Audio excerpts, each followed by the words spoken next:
Hallelujah. Praise the Lord. Hallelujah. Mo kí gbogbo alààyè tí Olúwa jí sí ìmọ́lẹ̀ alààyè lónìí pé ẹ kú òwúrọ̀. Àdúrà òwúrọ̀ fún àwọn ọmọ wa. Ẹ jẹ́ ká gbàdúrà. Orúkọ Jésù. Ọlọ́run oní gbogbo agbára. Ọlọ́run tí kò yí padà. Àwa dé lówùúrọ̀ yìí a gbé ọ̀gá ṣe ọlọ́ba lórí àwọn ọmọ ológo wa dúpẹ́. A yìn ọ́ fún ọwọ́ àánú rẹ, ọwọ́ àlàáfíà àti ọwọ́ oore ọ̀fẹ́ rẹ. Onímájẹ̀mú ńlá sọ wípé o ṣé fún dídásí tó dá àwọn ọmọ wa sí. Ó bá wa pa wọ́n mọ́, ó tọ́ ìṣísẹ̀ wọn, bẹ́ẹ̀ ló bá wa dáàbò rẹ bò wọ́n. Ó fààyè gba àwọn ọmọ wa láti bọ́ sínú ìkẹkùn àwọn pẹyẹpẹyẹ tàbí sọ́wọ́ àjàkálẹ̀ àrùn búburú. Ìwọ Ọlọ́run pa àwọn ọmọ wa mọ́ ní àlàáfíà pípé, Ọlọ́run tí ọkàn àwa òbí wọn sinmi lé. Àwa yìn ọ́ lówùúrọ̀ yìí, a mú ọpẹ́ wá fún ààbò rẹ. Olúwa gba ọpẹ́ wa. A dúpẹ́ pé ó bá wa ń pa wọ́n mọ́, wọ́n ń sùn láyọ̀, bẹ́ẹ̀ ni wọ́n ń jí láyọ̀, ń dáàbò bò wọ́n. Ẹ̀mí àwọn wòlíì a yìn ọ́, a ṣe ọ́ lọ́ba, gba ọpẹ́ wa. Bàbá ti wá ọ wá ní kùtùkùtù òwúrọ̀ lórí àwọn ọmọ yìí, Olúwa jọ̀wọ́ dá wa lóhùn. Bí a ti fẹ́ pè ọ́ lórí àwọn ọmọ ológo wa, Ọlọ́run ẹ̀mí mímọ́ má jà pè ọ́ lásán o. Igbe wa níwájú rẹ, Olúwa má jẹ́ ó já sí òfo. Bí a ti ń pè ọ́, Ọlọ́run jọ̀wọ́ dá wa lóhùn. Olúwa gbọ́ àdúrà nínú ọ̀rọ̀ rẹ, nínú àdúrà lórúkọ Jésù. Ẹ̀mí àwọn wòlíì jẹ́ ká rí ọ lójú iṣẹ́ lórí àwọn ọmọ wa. Fi agbára rẹ wọ̀n síwájú àsíwájú. Ògo ni fún orúkọ rẹ, Jésù Kristi Olúwa wa. Àmín. Alààyè ké hallelujah. Hallelujah. Àyọkà fún àdúrà fún àwọn ọmọ wa òun la ó rí nínú ìwé wòlíì Jeremáyà. A ó wo ẹsẹ̀ 5 dé 6. Bákan náà ni ẹsẹ̀ 11 dé ẹsẹ̀ 14 àkọ́kọ́.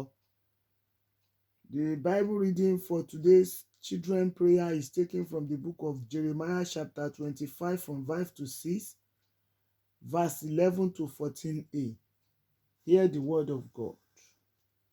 Ẹ gbọ́ ọ̀rọ̀ Olúwa.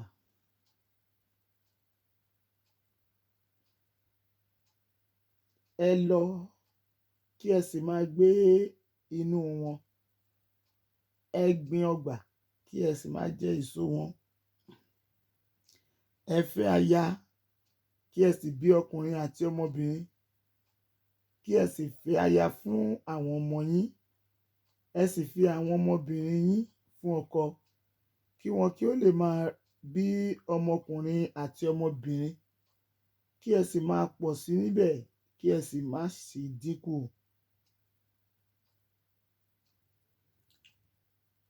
Ẹsẹ̀ 11. Nítorí èmi mọ èrò tí mo rò sí yín, ni Olúwa wí, àní èrò àlàáfíà, kì í ṣe fún ibi, láti fún yín ní ìgbà ìkẹyìn àti ìrètí.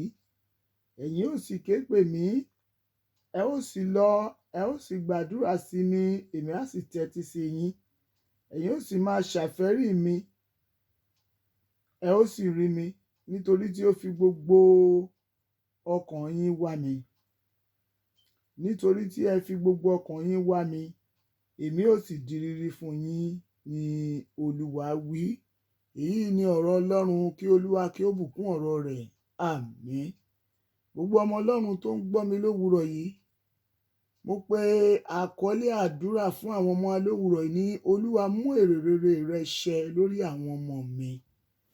Èmi mọ̀ dájú pé bí Olúwa ti ń bẹ tí ẹ̀mí rẹ̀ wà nínú ìrìn àjò wa, pàápàá lọ́jọ́ òní tí a ti ń gbàdúrà fún àwọn ọmọ wa, ìrìn àjò wa lọ́dún yìí, nínú ìrìn àjò wa lọ́sẹ̀ yìí, nínú ìrìn àjò wa lọ́jọ́ òní, nínú ìrìn àjò wa lórúkọ Jésù, gbogbo èrò rere tí Olúwa ní sí àwọn ọmọ wa yóò mú ṣẹ.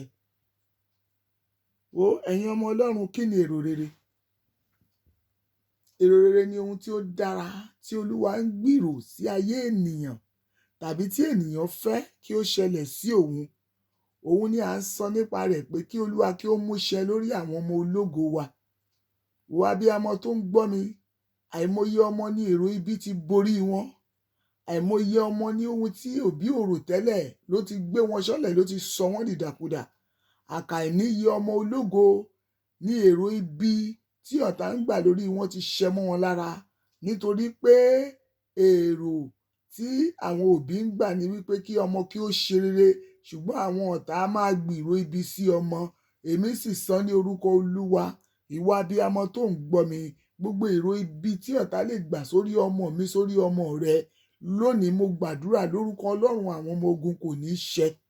Gbogbo èrò rere tí Olúwa ní sí àwọn ọmọ wa, àti èrò rere tí ìwọ gangan gẹ́gẹ́ bí òbí tí ó ní sí àwọn ọmọ rẹ, lórúkọ Jésù láti ìṣẹ́jú yìí lọ yóò máa wá sí ìmúṣẹ.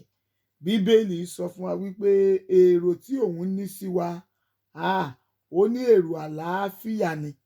Bíbélì sọ fún wa, ó nítorí èmi mọ èrò tí mo ní sí yín, ni Olúwa wí, àní ìró àlàáfíà, kì í sì ṣe fún ibi, àti fún yín ní ìgbà ìkẹyìn àti ìrètí. Èmi gbàdúrà gbogbo ohun tá à ń retí lórí àwọn ọmọ wa ní rere yóò bọ́ sí. Ohun gbogbo tá à ń gbà lérò lórí àwọn ọmọ wa, èrò yẹn yóò ṣẹ. Bí a ti ṣe ń pe Ọlọ́run lórí àwọn ọmọ wa, Ọlọ́run yóò máa dá wa lóhùn. Wo abiyamọ, èmi àti ìwọ nílò láti gbàdúrà kí ayé àwọn ọmọ wa, kí òkùnkùn má bàa fi ayé wọn ráre, kí Sátánì má bàa fi ayé ọmọ tèmi àti ìwọ ṣe fàjẹ́, kí ọ̀tá má bàa rọ́wọ́ mú lórí ayé àwọn ọmọ wa. A nílò láti gbàdúrà. Èrò tí Ọlọ́run ní sí wa, Bíbélì wípé èrò àlàáfíà ni, láti fún wa ní àwọn ohun tó dára, ohun tó ṣe é fi yangàn. Èmi sì gbàdúrà lówùúrọ̀ yìí pé gbogbo ọmọ tó tara èmi àti ìwọ tó ń gbọ́ ohun àdúrà yìí jáde, gbogbo ọmọ tó ti ara wa jáde, lórúkọ Jésù, gbogbo èrò t'Olúwa ní sí wọn yóò jẹ́ èrò àlàáfíà. Bí èrò àlàáfíà ẹ̀ sì ti ń ṣẹ mọ́ wọn lára, ayé wọn yóò máa dàgbà, bẹ́ẹ̀ ni ayé wọn yóò sì máa sáré. Abiyamọ, jọ̀wọ́ má jẹ́ kó dìgbà tí ọ̀tá ti sọ èrò rere àwọn ọmọ rẹ di asán. Má jẹ́ kó dìgbà tí ọ̀tá ti bà ìpinnu àwọn ọmọ ológo rẹ jẹ́. Jọ̀wọ́ má jẹ́ kó di ìgbà tí ọ̀tá máa dorí ògo àwọn ọmọ ológo èmi àti ìwọ kodò ká tó gbàdúrà.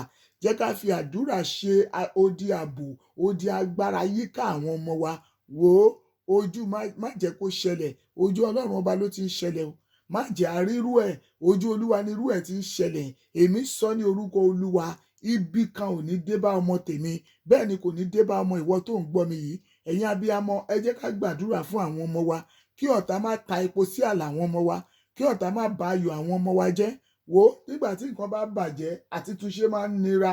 Bẹ́ẹ̀ ni mo sọ fún yín. Ṣùgbọ́n ohun tó dára fún wa ni pé ká tètè máa gbàdúrà kí ohun rere nínú ayé àwọn ọmọ wa, nínú ayé wa, kó má ṣe dìbàjẹ́. Èmi sì mọ̀ lówùúrọ̀ yìí, ó dá mi lójú wípé ohun rere àti ètò rere tí Olúwa ní fún àwọn ọmọ wa lórúkọ Jésù kò ní dìbàjẹ́. Àti èrò rere tí èmi àti ìwọ ta ní sí àwọn ọmọ ológo yẹn, èrò rere yẹn lórúkọ Jésù kò ní di asán. Gbogbo ìlérí Olúwa fún ayé àwọn ọmọ wa lórúkọ Jésù yóò ṣẹ. Ó ṣáà gbọ́ ohun tí Bíbélì sọ. Bíbélì sọ fún wa ní ẹsẹ̀ 5 yẹn, ó ní ẹ kọ́ ilé kí ẹ sì máa gbé inú wọn, ẹ gbin ọgbà kí ẹ sì máa jẹ èso wọn, ẹ fẹ́ aya kí ẹ sì bí ọmọ àti ọmọbìnrin, kí ẹ sì fi aya fún àwọn ọmọ yín, ẹ sì fi àwọn ọmọbìnrin yín fún ọkọ, kí wọn kí ó lè máa bí ọmọkùnrin àti ọmọbìnrin, kí ẹ lè máa pọ̀ sí i níbẹ̀, kí ẹ sì má ṣe dínkù. Èrò t'Olúwa ní sí wa nìyẹn o. Èrò Ọlọ́run ni pé ká máa gbilẹ̀ sí, ó ní ká máa gbáyìn lórí ilẹ̀. Olúwa ò sọ fún wa pé ká máa rógun ẹjọ́. Olúwa ò sọ fún wa wípé ká máa dààmú lórí ọmọ. Olúwa ò sọ fún wa wípé ká máa rí ìpọ́njú. Olúwa ní sọ fún wa wípé kí a tújú ká. Ó lóun ti ṣẹ́gun ayé. Ohun tó Olúwa sọ nìyẹn. Abiyamọ, mo fẹ́ kémi àti ìwọ gbàdúrà sẹ́, nítorí pé ọmọ ni ìní Olúwa, ọmọ ní sì ní èrè rẹ̀, bí ọfà ti rí lọ́wọ́ alágbára, bẹ́ẹ̀ ni àwọn ìwé wa rí. Ìbùkún ní fún ọkùnrin tàbí obìnrin tí àpò rẹ̀ kún fún wọn. Bíbélì sọ wípé ojú ò ní tì, kí ojú má bàa ti èmi àti ìwọ lórí ọmọ, ká má bàa dààmú lórí ọmọ. A nílò láti máa fi àdúrà yí àwọn ọmọ yẹn po, nítorí pé ọ̀tá ò fẹ́ ká rẹrù ká sọ, orí ẹni ló ń gbani. Èmi sọ̀rọ̀ lórúkọ Olúwa. Gbogbo ọ̀tá aṣenitán bá ní dárò, ọ̀tá abánirìn máa bá ní dààmú, ọ̀tá abánirìn máa pọ́n ni lójú, láyé ọmọ tèmi, láyé ọmọ tìwọ, lórúkọ Jésù wọn ní ríṣẹ́ ṣe. Abiyamọ, a nílò àti gbàdúrà. Ẹ má jẹ́ ká sùn. Gbogbo ọ̀sẹ̀ẹ̀sẹ̀ là ń gbàdúrà fún àwọn ọmọ wa lórí òkè yìí. Ẹ jẹ́ ká tún gbéra lọ́dún yìí ká máa fàdúrà ní àwọn wa lọ́wọ́. wo ohun tó dá ń fẹ́ àdúrà, ohun tó tún kìdí ẹ̀ káàdì ó ń fẹ́ àdúrà. Èmi sọ ní orúkọ Olúwa níbi gbogbo tí Sátánì bá sí láti fi ọmọ dá èmi àti ìwọ tó ń gbọ́ ohùn àdúrà yìí láàmú, gbogbo ipá Sátánì Olúwa máa sọ di asán. Gbogbo ibi tí èṣù bá sí láti má lè jẹ́ ká ní ayọ̀ lórí àwọn ọmọ wa lọ́jọ́ alẹ́ wa, gbogbo ipá èṣù Olúwa máa sọ di asán. Níwọ̀n ìgbà tí Olúwa ti ní èrò àlàáfíà fún wa, ó sì ti ní ká ké pe òun pé òun á dá wa lóhùn. Ó ní kò sí ìgbà tá a pé òun tóun ò ní dá wa lóhùn. Tó bá rí bẹ́ẹ̀, abiyamọ, jẹ́ ká lọ gbàdúrà, jẹ́ ká lọ jọ ké pe Olúwa lórí àwọn ọmọ wa. Èrè Olúwa sí wa èrò àlàáfíà ni. Ó sì ti ní ká ké pe òun. Ó nígbà tí a bá gbàdúrà, ó lóun máa tẹ́tí sí wa. Níwọ̀n ìgbà tí Ọlọ́run ṣe eléyìí, ó ní kí a ṣe àfẹ́rí òun, ó lóun a ó sì rí òun. Mo jẹ́ kẹ́ ẹ mọ̀ wípé ẹ̀yin ọmọ Ọlọ́run, ẹni tó bá ṣe àfẹ́rí Olúwa, òun ni Olúwa máa ń fi ara rẹ̀ hàn. Jẹ́ kí èmi àti ìwọ máa ṣàfẹ́rí Olúwa lórí àwọn ọmọ wa. Jẹ́ ká fi àdúrà máa ràn wọ́n lọ́wọ́ nígbà dé ìgbà.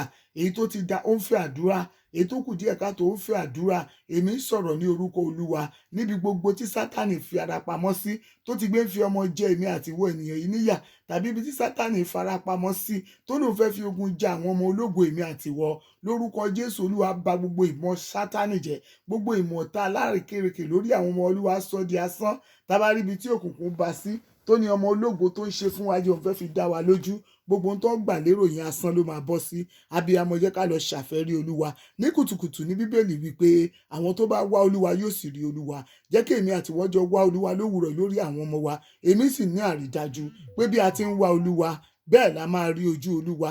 Olúwa ò sì ní fi àwọn ọmọ wa sílẹ̀. Àwọn ọmọ ológo èmi àti ìwọ, wọn ó wúlò fún wa, wọn ó wúlò fún ara wọn. Lórúkọ Jésù lórí wọn, a ò sì ní jẹ̀bi. Abiyamọ, jẹ́ ká gbàdúrà. Ẹ pe orúkọ Jésù. Ẹ bẹ̀rẹ̀ sí ní yin Ọlọ́run aláàánú. Ẹ máa yin bàbá onímájẹ̀mú. Ọlọ́run tó ń gbọ́ ohùn wa tí kò fi wá sílẹ̀. Ọlọ́run tí ò fi ọjọ́ kankan kọ̀ wá sílẹ̀. Ọlọ́run tó ń jẹ́ èmi ni fún ìṣẹ̀dá èmi àti ìwọ tó ń gbọ́ mi. Jẹ́ ká bẹ̀rẹ̀ sí ní yin Olúwa. Máa ní Olúwa ó ṣe é lórí àwọn ọmọ ológo tó fún mi. Olúwa, mo máa dúpẹ́. Mo dúpẹ́ ààbò rẹ lórí wọn. Mo dúpẹ́ ìdásí ẹ̀mí wọn. Mo dúpẹ́ ìwàláyé àti ìwàláàyè rẹ lórí ayé wọn. Mo dúpẹ́ ọwọ́ agbára tó fi bá mi dì wọ́n mú. Ó yẹ jẹ́ a jọ yin Ọlọ́run. Àdúrà ọpẹ́ orúkọ Jésù. Ọlọ́run ẹ̀mí mímọ́ o. Olúwa, èmi yìn ọ́, mo ṣe ọ́ lọ́ba lórí àwọn ọmọ ológo mi. Mo dúpẹ́. Mo dúpẹ́ lórí gbogbo ọmọ tó fi ta mí lọ́rẹ. Mo dúpẹ́ lórí ọmọ ara ọmọ ẹ̀mẹ́. Mo dúpẹ́ ààbò rẹ tó dájú lórí wọn. Mo dúpẹ́ ó bá mi ń pa wọ́n mọ́. Gbogbo àwọn ọmọ tá a kó lé mi lọ́wọ́ lágbolé ìgbàgbọ́, ẹnikẹ́ni nínú wọn ò bá mi dáàbò bò wọ́n. Ọlọ́run ó mà ṣe o. Mi ò sọ ọmọ náà, mi ò dààmú lórí ọmọ. Ayé ò béèrè pé Ọlọ́run mi dà. Ohun táyé ò mú lé mi lọ́wọ́ lórí ọmọ òjò ń béèrè lọ́wọ́ mi. Ó yá ìwọ tó ń gbọ́ mi, máa yin Olúwa. Máa dúpẹ́ ní gbogbo ọ̀nà. Máa sọ fún níbo ọrẹ pé ó ṣe. Máa yin bàbá dáadáa. Máa lóní májẹ̀mú ó mà ṣe o lórí àwọn ọmọ ológo tó fún mi. Ò ń bá mi pa wọ́n mọ́. Ò ń dáàbò rẹ bò wọ́n. Ó gbà kí ìfẹ́ ọ̀tá ó ṣẹ́ mọ́ wọn lára. Ọlọ́run ayérayé o, èmi yìn ọ́ lórí àwọn ọmọ yẹn. Ó yá ìwọ náà máa dúpẹ́. Máa yin Olúwa lórí àwọn ọmọ rẹ. Máa sọ pé ó ṣe Ọlọ́run onímájẹ̀mú. Máa yin àpáta ayérayé. Máa dúpẹ́ lọ́wọ́ rẹ̀ fún iṣẹ́ agbára rẹ̀. Máa yìn fún àánú rẹ̀ tó ń rí gbà. Máa sọ pé Olúwa ó mà ṣe o lórí àwọn ọmọ mi. Mi ò lójú ẹkún, bẹ́ẹ̀ ni mi ò lẹ́rẹ̀kẹ́ òṣè. Paríparí ẹ̀ mi ò daṣọ ẹlẹ́yà bóra. Mi ò dààmú lórí ọmọ. Ó yá máa yin Olúwa. Máa sọ pé Olúwa ó ṣe lórí àwọn ọmọ ológo mi. Ò ń bá mi fi agbára kún agbára wọn. Ò ń bá mi dáàbò bò wọ́n. Mi ò dààmú lórí wọn. Ó yá ìwọ náà máa yin Olúwa. Máa yin Olúwa, máa yin Olúwa. Abiyamọ tòótọ́, jẹ́ ká jọ yin Ọlọ́run. Máa sọ pé Olúwa ó ṣe lórí àwọn ọmọ mi. Mo rẹ́ pé ó ń bá mi dáàbò bò wọ́n. Ó fi wọ́n lé ìfẹ́ ọ̀tá lọ́wọ́. Ó jẹ́ kí amukùn ṣe ọ̀tá. Ó jẹ́ kó borí àwọn ọmọ mi. Gbogbo ipá tí òkùnkùn ń sà lórí àwọn ọmọ mi, wọ́lọ́run bá mi sọ di asán. Ó ń dìde fún ìrànlọ́wọ́ mi lórí àwọn ọmọ mi. Ó yá máa dúpẹ́, máa dúpẹ́, máa dúpẹ́. Máa sọ pé oníbu ọrẹ ó ṣe, onímájẹ̀mú mo dúpẹ́. Àpáta ayérayé ó mà ṣe o. Ọlọ́run tó pa àwọn ọmọ mi mọ́ ní àlàáfíà pípé. Ọlọ́run tó bá mi dáàbò bò wọ́n. Ọlọ́run tí ò fi àwọn ọmọ mi lé ìfẹ́ ọ̀tá lọ́wọ́. Ọlọ́run tó ń gbọ́ àdúrà mi lórí àwọn ọmọ mi. Ìwọ náà máa yin Olúwa. Èmi náà ti ń sọ tèmi nìyẹn. Máa fi bí mo ṣe ń sọ, ìwọ náà máa fi tiẹ̀ síwájú Olúwa. Máa yin oníbú ọrẹ fún iṣẹ́ agbára rẹ̀. Yìn fún àtìlẹ́yìn àti orí ọ̀fẹ́ rẹ̀. Sọ pé Olúwa ó ṣe. Gbọ́ àdúrà Jésù Olúwa wa. Àmín. Jẹ́ ká jọ kọrin yìí. Èmi ń dúpẹ́ ó bàbá. Èmi ń dúpẹ́ ó ọmọ. Èdùmàrè ó ṣe é, tìrẹ ni ògo lórí àwọn ọmọ wa. Àwa ń dúpẹ́ ó bàbá, àwa ń dúpẹ́ ó ọmọ. Èdùmàrè ó ṣe é, tìrẹ ni ògo. Ẹ jẹ́ á tún gbóhùn ọpẹ́ sókè, ẹ jẹ́ ká yin bàbá dáadáa.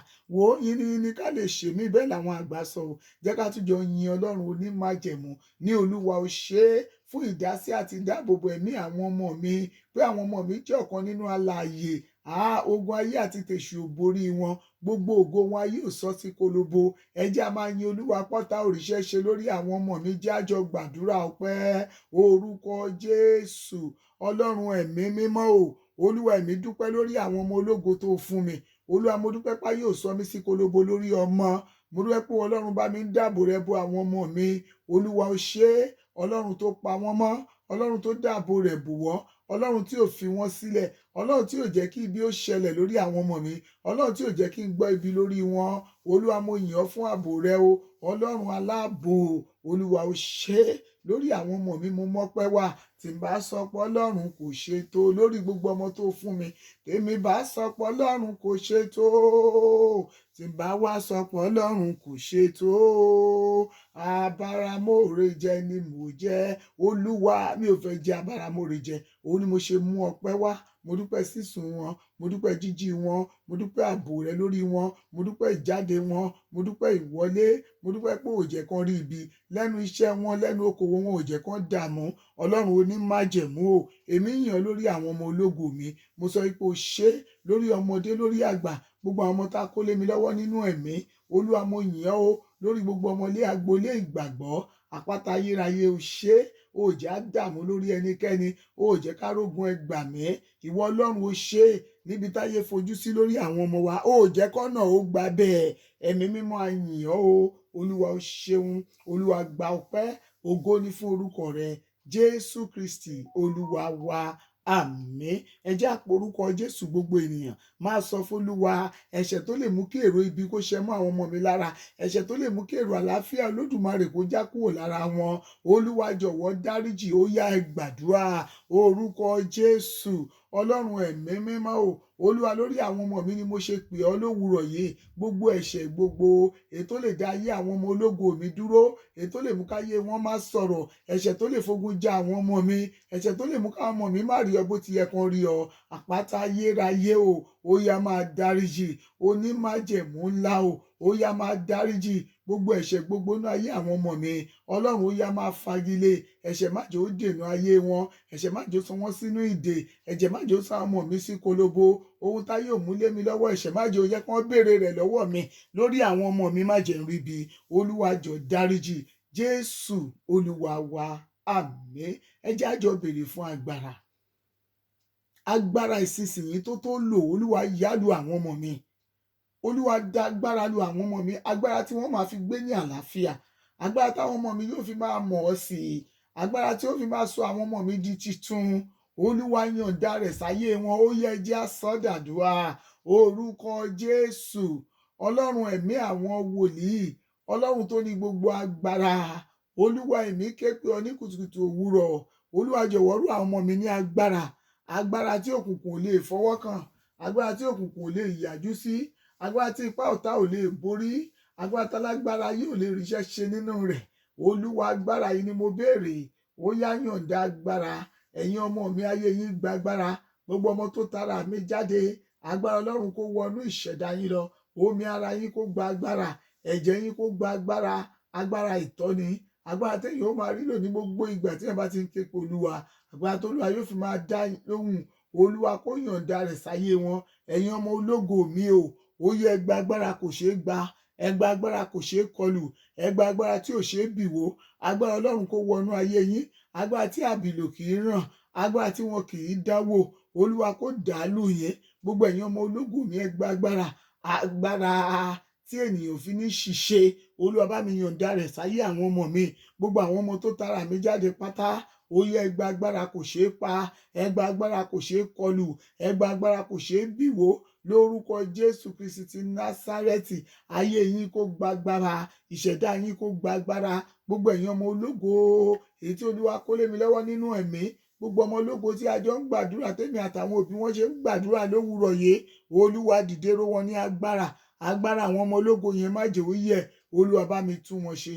Gbọ́ àdúrà Jésù Olúwa wa, àmín. Ẹ pé Jésù, ẹ ní Olúwa, gbogbo èrò rere tó ní sí àwọn ọmọ mi lọ́dún yìí, lọ́sẹ̀ yìí, lóṣù yìí, Olúwa jẹ́ ó ṣẹ. Ẹ gbàdúrà orúkọ Jésù. Ọlọ́run ẹ̀mí mímọ́ o, Olúwa, gbogbo èrò rere tí ìwọ Ọlọ́run ní sí àwọn ọmọ mi onímájẹ̀mú, ó yá jẹ́ kó ṣẹ. Olúwa, mú èrò rere ṣẹ nínú ayé àwọn ọmọ mi. Gbogbo èrò rere tí ìwọ Ọlọ́run ní sí wọn, Olúwa jẹ́ kó máa ṣẹ lórúkọ Jésù. Olúwa bá mi gbé wọn ró. Jésù Olúwa wa, àmín. Ẹ jẹ́ á pe orúkọ Jésù. Ẹ sọ fún Ọlọ́run, ẹni ta ni ìkà ènìyàn èyí tó ń gbèrò ibi sí àwọn ọmọ mi, ohun gbogbo tó gbà lérò, Olúwa bá mi dá padà fún. Ẹ sọ dàdúrà orúkọ Jésù. Ọlọ́run ẹ̀mí mímọ́ o, Olúwa, ta ni ìkà ènìyàn èyí tó ń gbèrò ibi sínú ayé àwọn ọmọ mi, ohun gbogbo tó gbà lérò, Olúwa máa bá mi dá padà fún. Ta ni elérò ibi láyé àwọn ọmọ mi láti ìsinsìnyí lọ? Ohun gbogbo tí wọ́n gbà lérò, Olúwa yá máa dá padà fún wọn. Ta la lágbára tó ń ro ibi rò mí? Ta la lágbára tó ń ro ibi ro ìṣẹ̀dá àwọn ọmọ ológo mi? Ọlọ́run mi, ní ìlọ́po méje lọ́nà méje, ó yá máa dá padà. Olúwa, má gbà kí ipá ọ̀tá àti ènìyàn ó borí. Ipá ọ̀tá má jẹ́ ó borí àwọn ọmọ mi. Ipá ọ̀tá má jẹ́ ó ṣẹ mọ́ wọn lára. Olúwa, gbé àwọn ọmọ tó fún mi ró. Gbogbo ọmọ tó fi ta mí lọ́rẹ pátá, Olúwa bá mi ró wọn ní agbára. Agbára rẹ Ọlọ́run má jẹ́ ó tọ́nú ayé wọn. Gbogbo èrò rere tó ní sí ayé àwọn ọmọ mi, Ọlọ́run mi, jẹ́ kó ṣẹ. Tàwa la lágbára tó lóun ó di àwọn ọmọ mi nígbèkùn. Ohun gbogbo tó gbà lérò, Olúwa bá mi dá padà fún. Ta ni ìkà ènìyàn tó lóun ó fọmọ mi dààmú mi? Ohun gbogbo tí wọ́n gbà lérò, Olúwa dá padà fún wọn. Olúwa, táwa ní ìkà ènìyàn abánirìn tí dẹrù ògo ènìyàn nù láyé àwọn ọmọ mi, Olúwa, pín wọn níyà. Ọlọ́run mi, ró àwọn ọmọ mi ní agbára. Gbogbo ọmọ tó tara mi jáde pátá, ó yẹ ẹ gba agbára tí ọ̀tá kan ò lè mì wò. Ẹ gba agbára tí òkùnkùn ò lè pa. Ẹ gba agbára tálágbára yóò lè borí. Ọlọ́run mi, ó yá yọ̀ǹda agbára sáyé àwọn ọmọ mi. Gbọ́ àdúrà Jésù Kristi Olúwa wa, àmín. Ẹ pe orúkọ Jésù. Ẹ jẹ́ ká jọ sọ fún Ọlọ́run, Olúwa, dìde nínú ọlá ńlá rẹ, nínú orí ọ̀fẹ́ rẹ, nínú agbára rẹ, kọ ibi tó rọrùn sí àwọn ọmọ mi. Jẹ́ kí àwọn ọmọ mi gbé ìgbé ayé ìrọ̀rùn. Ẹ jẹ́ á gbàdúrà yẹn. Olúwa, dìde nínú ọlá ńlá rẹ àti nínú agbára rẹ. Olúwa, kọ ibi tó rọrùn sáyé àwọn ọmọ mi. Ayé àwọn ọmọ mi jẹ́ kó jẹ́ ìgbé ayé ìrọ̀rùn. Jẹ́ káwọn ọmọ mi ó gbé ìgbé ayé ìrọ̀rùn. Ó yá gbogbo ènìyàn, ẹ jẹ́ á sọ di àdúrà ní orúkọ Jésù. Ọlọ́run ẹ̀mí mímọ́ o, Olúwa, àwọn ọmọ mi ni mo kó wá síwájú rẹ. Olúwa, jẹ́ kí wọ́n gbé ìgbé ayé ìrọ̀rùn. Olúwa, kọ ibi tó rọrùn fáwọn ọmọ mi. Olúwa, bá yí àwọn ọmọ mi rìn ní ọ̀nà tó tọ́. Olúwa, Ọlọ́run àlàáfíà, bá àwọn ọmọ mi dá májẹ̀mú ibi ìrọ̀rùn. Ọlọ́run ẹ̀mí àwọn wòlíì, àṣẹ ibi ìrọ̀rùn pa sáyé àwọn ọmọ mi. Ọwọ́ rẹ Olúwa kó wà lára wọn. Gbọ́ àdúrà Jésù Olúwa wa, àmín. Ẹ jẹ́ ká pe orúkọ Jésù. Ẹ jẹ́ ká sọ fún Ọlọ́run, Olúwa, ní kùtùkùtù èmi wá ojú rẹ wá nítorí àwọn ọmọ ológo tó fún mi. Olúwa, jọ̀wọ́ nínú àánú rẹ jẹ́ kí n rí ọ lórí àwọn ọmọ ológo mi. Olúwa, jẹ́ kí n rí ọ. Ọlọ́run mi, ó yá fara rẹ hàn ní kánkán ní ìpele tí ọ̀tá rò pé òun gbé àwọn ọmọ mi lọ. Olúwa, bà iṣẹ́ ọ̀tá jẹ́ ní ibi tí ọ̀tá rò pé òun fẹ́ fi ẹsẹ̀ àwọn ọmọ mi múlẹ̀ níbi bí. Olúwa, bà gbogbo iṣẹ́ ọ̀tá jẹ́ lórí àwọn ọmọ mi. Gbogbo ìgbógun ti òkùnkùn, Olúwa, sọ di òfo. Ọwọ́ Olúwa ó yá darapọ̀ mọ́ àwọn ọmọ mi. Ọwọ́ Olúwa fún àánú. Ọwọ́ Olúwa fún ojú rere. Ọwọ́ Olúwa fún ìgbédìde. Ọwọ́ Olúwa fún ìsọdi ńlá. Ó yá darapọ̀ mọ́ àwọn ọmọ ológo mi lórúkọ Jésù Kristi ti Násárẹ́tì. Ọlọ́run onímájẹ̀mú, dìde. Ó yá bá mi fàyè gba àwọn ọmọ ológo yẹn lókè, torí ohun tó sọ fún wa ni wípé èrò àlàáfíà ló ní fún wa. Tó bá wá rí bẹ́ẹ̀ pé ó máa fún wa ní ohun rere ní ìgbà ìkẹyìn. Ọlọ́run, tó bá rí bẹ́ẹ̀, ohun rere gbogbo tó ti pèsè sílẹ̀ fún àwọn ọmọ mi, Olúwa, jẹ́ kó jẹ́ àjẹmọ́nú wọn. Gbogbo àwọn ọmọ ológo tó fún mi, Olúwa, má jẹ́ kán máa fọwọ́ rárá. Olúwa, má jẹ́ ń tọrọ jẹ, má jẹ́ ń ṣẹrú ayé, má jẹ́ ń ṣẹrú ẹgbẹ́. Olúwa, bá mi dì wọ́n lámùrè. Ọlọ́run àánú o, ó yá bá mi ṣàánú àwọn ọmọ mi. Gbogbo ọmọ tó tara mi jáde, àánú rẹ má jẹ́ ó wọ́n mọ́. Ojú rere má jẹ́ ó fi wọ́n sílẹ̀. Ní gbogbo tí àwọn ọmọ yẹn bá tẹ̀, Olúwa, jẹ́ kó máa jẹ́ ilé ọ̀wọ̀ fún wọn. Àánú rẹ jẹ́ kó fọhùn lórí wọn. Gbogbo ọmọ tó tara mi jáde pátá, Olúwa, jẹ́ kó rí àánú gbà. òjò àánú máa rọ̀ lé wọn lórí. Olúwa má jẹ́ kí n rí ibi lórí ọmọ, gbogbo àwọn ọmọ mi má jẹ́ ń dààmú lórí wọn. Ibi gíga tí ìwọ Ọlọ́run ti pèsè sílẹ̀ fún ayé àwọn ọmọ mi, Olúwa jọ̀wọ́ bá mi mú wọn débẹ̀. Gbogbo ọmọ ológo tó fún mi, Olúwa jẹ́ kí wọ́n ṣe rere. Abiyamọ ìwọ náà máa sọ fọ́lọ́run, Olúwa fààyè ibi gíga gba àwọn ọmọ mi. Níbi tí gbogbo ènìyàn bá ti gbé ń ráhùn, jẹ́ káwọn ọmọ mi máa rí ọwọ́ yọ. Gbogbo èèyàn ti gbé ń sọ pé àwọn ò rí ìgbésókè, jẹ́ káwọn ọmọ mi máa rí ìgbédìde. Níbi tí gbogbo èèyàn bá ti gbé ń ké fún ìrẹ̀sílẹ̀, Olúwa jẹ́ káwọn ọmọ mi ó máa polongo ìgbédìde. Ọlọ́run mi ó yá dìde nínú àánú àti agbára rẹ, sọ àwọn ọmọ mi sí ipò ààyè ńlá. Olúwa fààyè gba àwọn ọmọ mi. Ó sọ nínú ọ̀rọ̀ rẹ, oníwọ yóò fi ẹsẹ̀ mi múlẹ̀ níbi ààyè ńlá. Àwọn ọmọ ológo tó fún mi, Olúwa bá mi fẹsẹ̀ wọn múlẹ̀ níbi ààyè ńlá. Ojú owó má jò ó pọ́n wọn, má jẹ́ kára ó ní àwọn ọmọ mi, má jẹ́ kán rí ìdààmú. Olúwa má bá mi ṣàbò lórí wọn. Ọlọ́run jọ̀wọ́ gbọ́ àdúrà. Ògo ni fún orúkọ rẹ, Jésù Olúwa wa. Àmín. Ẹ sọ fún Ọlọ́run, ẹ ní Olúwa, bí mo ti ń jáde lọ lówùúrọ̀ yìí, gbogbo àwọn ọmọ mi níbi gbogbo tí wọ́n bá gbé wà, má jẹ́ ń gbọ́rọ̀ ibi lórí wọn. Èrò àlàáfíà òun ni kó máa jẹ́ ń gbọ́. Ẹ sọ dàdúrà. Orúkọ Jésù. Ọlọ́run ẹ̀mí mímọ́ o, Olúwa gbogbo àwọn ọmọ tó fún mi pátá, mo kọ̀ ọ́ Olúwa, mi ò gbọ́dọ̀ gbọ́ ìró ibi lórí wọn. Ìró àlàáfíà Ọlọ́run mi ni kó máa jẹ́ ìpín wọn. Àwọn ọmọ yìí bá mi dáàbò bò wọ́n. Olúwa jọ̀wọ́ bá mi pa wọ́n mọ́. Olúwa bá mi ṣíji bò wọ́n. Mo gbàdúrà gbogbo abiyamọ tó gbọ́ ohùn àdúrà yìí lónìí, lórí ọmọ òní kò ì tó ṣòro. Ayé òní fọmọ dààmú èmi àtiwọ. Ọ̀tá òní fọmọ pọ́n wa lójú. Ohun táyé ò mú lé wa lọ́wọ́ lórí ọmọ wọn ní béèrè lọ́wọ́ wa. Ayé òní fọmọ ṣe pàṣánù èmi àtiwọ. Ìwà abiyamọ tó ń gbọ́ mi ẹ, ayé òní fi kú ọmọ ṣèwárọ̀ o. Lórúkọ Jésù, a ò ní rí kú lórí àwọn ọmọ wa. Olúwa yóò máa pa àlọ àti àbọ̀ wọn mọ́ lórí ọmọ yẹn. Mi àtiwọ ò ní sọkún òdì. Àwọn abánisẹ́kún ò ní ráyè inú ilé wa. Bọ́dún yìí ti bẹ̀rẹ̀ tá à ń súnmọ́dún tọ́dún súnmọ́ wa, a ò ní dààmú. Gbogbo ìbànújẹ́ ayé wa ó sì lọ sópin ìgbàgbé. Olúwa yóò gbé àwọn ọmọ yẹn ró, wọ́n sì máa gbé ní àlàáfíà. Àánú yóò sì sọ̀rọ̀ nú ayé wọn ní orúkọ Jésù Kristi Olúwa wa. Àmín. Gbogbo ènìyàn jẹ́ ká gbàdúrà.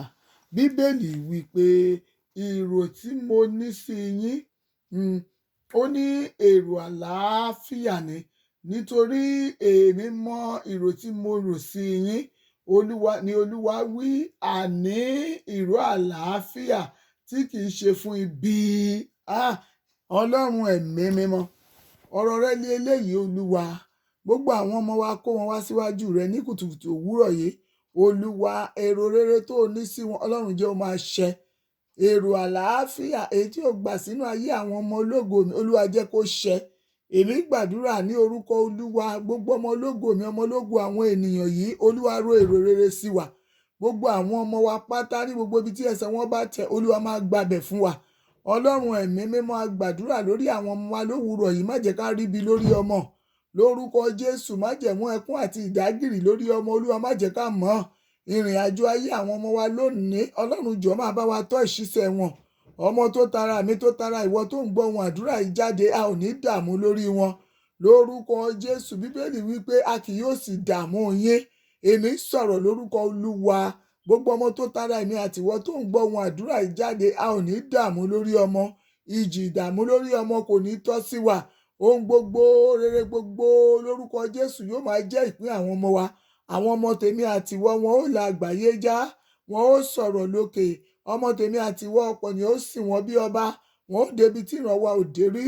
Àwọn ọmọ yẹn yóò dára fún wọn. Ohun rere ni láti máa yin Olúwa o lórí àwọn ọmọ wa. Tún mú ọpẹ́ wa. Ọlọ́run jẹ́ ó ṣe ìtẹ́wọ́gbà. Èmi tún sọ̀rọ̀, mo pàṣẹ. Gbogbo abiyamọ tó ń gbọ́ ohùn mi, lórí ọmọ ò ní sọkún, lórí ọmọ ò ní dààmú. Ààbò Olúwa máa wà lórí rẹ tọmọtọmọ. Àwọn ọmọ ológo rẹ ò ní ríbi lórí wọn. Ààbò Olúwa yóò dájú. Ohun tí mo rí wí sí ẹ̀yin abiyamọ yìí ni wípé ẹ lọ kẹ́ ẹ lọ jèrè ọmọ. Ẹ ò ní fọmọ ṣàwátì. Ikú ọmọ ò ní tọ́ sí yín. Lórí àwọn ọmọ ológo yín, ẹ ò ní dààmú. Agbára Ọlọ́run yóò gbé wọn ró. Àwọn ọmọ ológo yín wọn ó máa gbé ní àlàáfíà. Bíbélì wípé èrò tí mo rò sí yín ó ní èrò àlàáfíà ni. Èmi gbàdúrà, mo pàṣẹ èrò àlàáfíà Olúwa yóò ní sí àwọn ọmọ ológo tèmi àtiwọ. Gbogbo àwọn ọmọ yẹn yóò máa gbé ní àìsí ewu. Àwọn tó ti wà láyé ara wọn, wọn ò ní dààmú. Àwọn tí wọ́n ti bọ́ sí àyè ara wọn, Olúwa yóò yàn fún wọn. Èmi wá sọ̀rọ̀ ọmọ ológo tí múnú ìdílé dùn. Ètò Olúwa ti ṣe àwọn ọmọ wa, ayé ò ní ṣe wọ́n lọ́mọ pàpàǹlágí. Àwọn ọmọ yẹn yóò máa tẹ̀síwájú. Àánú Olúwa yóò máa sọ̀ síwájú àti síwájú nínú ayé wọn. Tó bẹ́ẹ̀ gẹ́ tèmi àti ìwọ tá a jọ gbàdúrà yìí, tá ó ní ayọ̀ lórí ọmọ. Èmi wá gbàdúrà gbogbo àwọn ọmọ tí ewu ìsinsìnyí ti gbá lọ, Ọlọ́run kó fi àánú dá wọn padà. Gbogbo àwọn ọmọ tó ti ya pàpàǹlágí, Ọlọ́run kó fi àánú rẹ̀ tún wọn ṣe. Gbogbo ọmọ tèmi, ọmọ tìwọ, lórúkọ Jésù, wọn níyà ní sọ̀tí a ò fẹ́. Agbára Ọlọ́run yóò gbé wọn ró. Àwọn ọmọ mi àtiwọ yóò máa gbé ní àlàáfíà. Ogun ẹkún àti òṣè kò ní dé bá wa lórí ọmọ o. Gbogbo ọmọ ológo tó Olúwa fún wa yẹn, wọn ó yàn, wọn ó yànjú. Àfàkókò ìsúre fún gbogbo ọmọ tó wà nídìí àìsàn. Ọlọ́run jọ̀ọ́ wa tú wọn sílẹ̀ o. Gbogbo àwọn ọmọ ológo tó ń ṣàìsàn, Olúwa wo ọgbẹ́ àìsàn wọn sàn. Ọlọ́run mi bá mi dáwọ́lé wọn. Gbogbo àwọn tó wà nínú ìdè kan tàbí òmíràn, Olúwa bẹ̀rẹ̀ iṣẹ́ agbára rẹ lórí wọn. Ọlọ́run ẹ̀mí mímọ́ o, mo wá gbàdúrà gbogbo àwọn ọmọ ológo èyí tí Sátánì ti dè mọ́lẹ̀ sílé ìwòsàn. Olúwa bá mi fi àánú tú wọn sílẹ̀. Gbogbo ọmọ ológo tó tara ẹ̀mí àtiwọ jáde, wọn ò ní ṣàìsàn. Àìsàn ò ní ṣe àwọn ọmọ wa. Lórúkọ Jésù, a ò ní ríbi lórí wọn. Ọmọ tèmi, ọmọ tìwọ, wọn ó yàn, wọn ó yànjú, wọn ó sì débi gíga. A ó rí àánú gbà lórí wọn. Bẹ́ẹ̀ lórí, kò yí padà. Aṣẹ́gun Jésù Kristi Olúwa wa. Àmín, àmín, àmín ní orúkọ Jésù.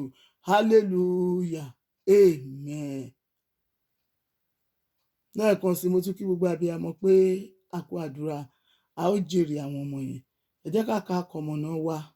Mú ayọ̀ ìgbàlà rẹ padà tọ̀ mí wá, kí o sì fi ẹ̀mí òmìnira rẹ gbé mi dúró.